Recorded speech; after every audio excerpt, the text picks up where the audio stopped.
दीपक दिल्ली की एक multinational company में एक अच्छी पोस्ट पर काम करता था और दिल्ली में अकेले रहता था। दीपक को अब शादी करनी थी, इसलिए उसके दोस्त, उसके रिश्तेदार उसके लिए लड़की ढूंढने में लगे थे, लेकिन कहीं भी बात बनती नहीं दिख रही थी।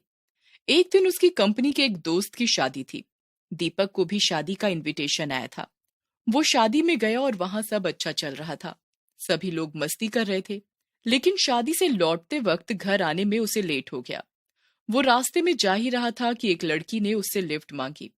दीपक एक जिम्मेदार लड़का था और अपनी जिम्मेदारियों को बखूबी समझता था, और उसने गाड़ी वहीं रोक दी। जी बताइए, मैं आपकी क्या हेल्प कर सकता हूँ? जी मेरी गाड़ी खराब हो गई है, क्या आप मुझे लिफ्ट दे सकते हैं? दीपक ने उस लड़की को लिफ्ट दी। लड़की काफी सुंदर थी। लड़की ने अपना नाम जानवी बताया और थोड़ी ही देर बाद जानवी का घर आ गया था। बस बस यहीं रोक दीजिए, मेरा घर आ गया। थैंक्स मुझे यहाँ तक छोड़ने के लिए, मैं ये एहसान कभी नहीं भूलूंगी। अरे नहीं नहीं, थैंक्स की कोई बात नहीं। नहीं, एहसान की। बस एक कप कॉफी पिला दीजिए, बात बराबर हो जाएगी। अच्छा जी, ठीक है। लेकिन अभी अगर घर ले गई तो घर वाले आपको मार मार कर भूत बना देंगे, इसलिए कल मिलते हैं कॉफी पे। ओके ओके, ठीक है, कल ही सही। तो आप मेरा नंबर सेव कर लीजिए और कल मिलते हैं। दीपक वहां से निकलकर अपने घर आ गया। जैसे ही वो सोने के लिए बिस्तर पर गया, उसे एक अननोन नंबर से मैसेज आया। दीपक समझ गया कि जानवी है। Hello, it's Jahnavi. Oh hi, तुम्हारे बारे में ही सोच रहा था। याद है ना, कल कॉफी पे जाना है। दोनों रात भर बातें करते रहे और पता ही नहीं चला कि कब रात से सुबह हो गई। दीपक को जानवी अच्छी लगने लगी थी। सुबह के 8 बज गए थे और दीपक को ऑफिस भी जाना था। ऑफिस पहुंचकर या तो वो फोन पर जानवी के मैसेज देखता या अपने डेस्क पर ही सो जाता।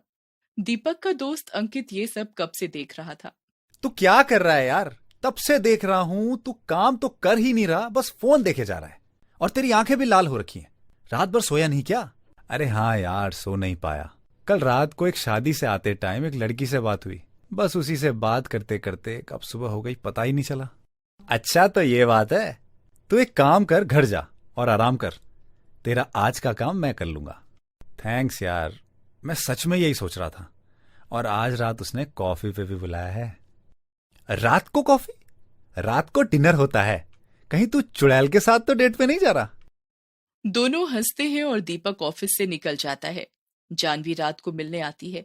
दोनों बात करते हैं, कॉफी पीते हैं और उनको एक दूसरे का साथ अच्छा लगने लगता है। कुछ दिन ऐसे ही चलता है। फिर एक दिन दीपक बहुत खुश होकर ऑफिस आता है। बड़ा खुश लग रहा है। क्या बात है, लॉटरी लग गई क्या? हाँ यार, कुछ ऐसा ही सोच ले। मैं और जानवी शादी कर रहे हैं और तू भी इनवाइटेड है। अरे यार, इतनी जल्दी शादी?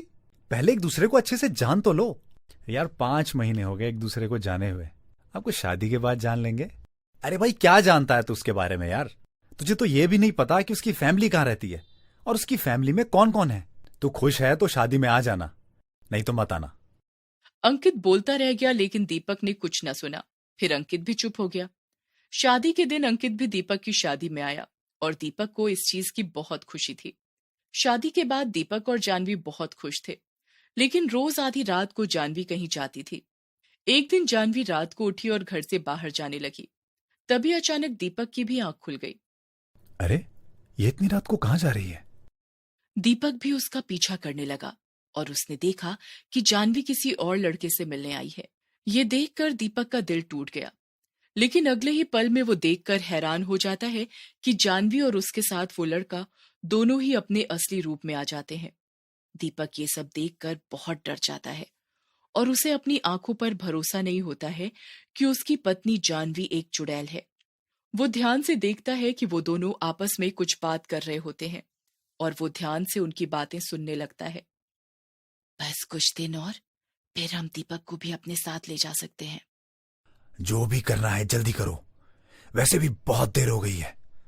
5 दिन बाद अमावस्या है। अगर तब तक उसकी आत्मा हमारे पास नहीं आई तो हम अपनी जान से हाथ धो बैठेंगे। नहीं, ऐसा कुछ नहीं होगा। बस 2 दिन और, फिर उसकी आत्मा मैं खुद उसके शरीर से निकाल लूंगी। ये बोलकर जानवी अपने पुराने रूप में आकर घर की ओर जाने लगती है। दीपक वहां से निकलकर घर की ओर भागता है। तब तक जानवी भी घर आती है और सो जाती है। इस समय दीपक को अंकित की बात याद आ रही थी कि जानवी की फैमिली का भी नहीं पता। सुबह उठकर दीपक ऑफिस गया और सीधा अंकित के पास गया। क्या हुआ? काफी परेशान लग रहा है। भाभी ने कुछ बोला क्या?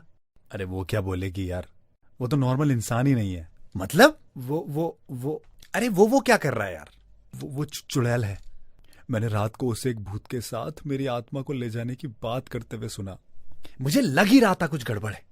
मैंने शादी के दिन उसके पैर देखे थे, अजीब से लग रहे थे।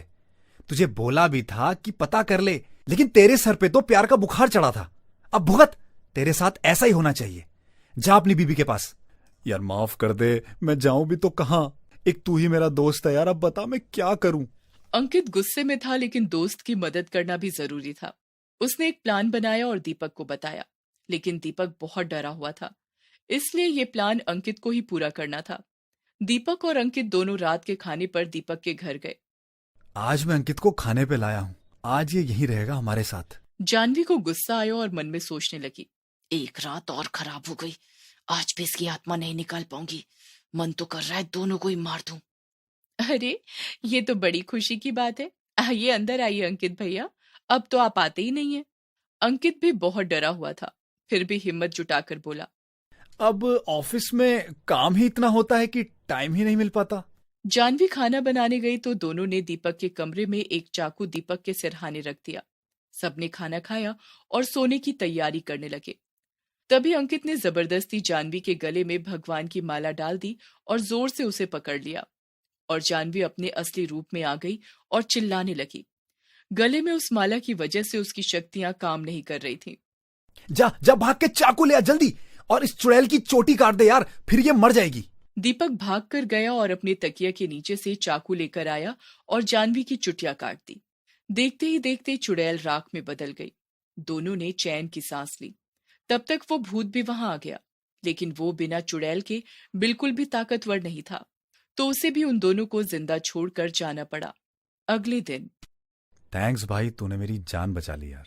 तू नहीं होता तो शायद मैं अभी तक जिंदा भी नहीं होता। अरे दोस्त होते ही मदद करने के लिए हैं यार। मैंने तेरी मदद की, मुझे जरूरत होगी तो तू मेरी मदद कर देना, बात बराबर। बस दोस्तों की बात कभी कभार सुन लिया कर। दीपक काफी शर्मिंदा था, पर उन दोनों की दोस्ती से ज्यादा ताकतवर अब उन दोनों के बीच कुछ नहीं था।